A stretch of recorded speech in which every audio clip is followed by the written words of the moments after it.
It's not your imagination. It's not even an opinion anymore. Grocery store chains made money hand over fist during the pandemic and have continued to enjoy huge profits ever since, while all of us pay extremely high prices. That is what the federal government has just determined after a years-long study conducted by the Federal Trade Commission, the FTC. A study was just released this week titled Feeding America in a Time of Crisis. And it was really meant to focus on supply chains and how the pandemic really exposed the problems and vulnerabilities we have in this country.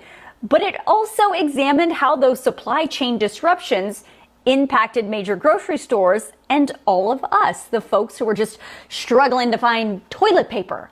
Do you remember that? But the key takeaway from this report is that we all, the consumer, suffered a lot during the pandemic. And turns out it's still happening to this day. The report says consumers are still facing the negative impacts of the pandemic's price hikes, as the commission's report finds that some in the grocery retail industry seem to have used rising costs as an opportunity to further raise prices to increase their profits, which remain elevated today. The report says food and beverage retailers basically exploited product shortages in the supply chain during the pandemic and raised their prices more than needed to cover the added costs, and then just kept those prices high once the supply chain recovered.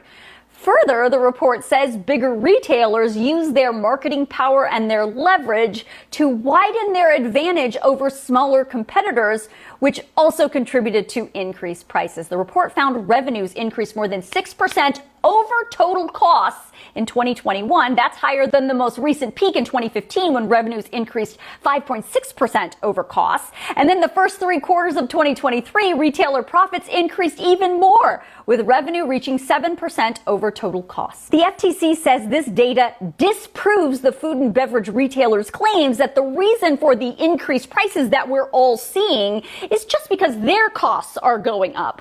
Yes, of course, their costs probably did go up, but the FTC says it is unreasonable to think those costs have continued to go up that much year over year since 2021.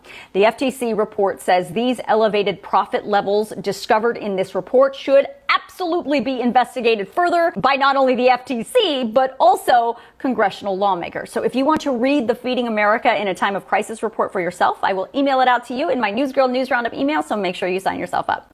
No, it's not your imagination. It's not even an opinion anymore. Grocery store chains made money hand over fist during the pandemic and have continued to enjoy huge profits ever since, while all of us pay extremely high prices. That is what the federal government has just determined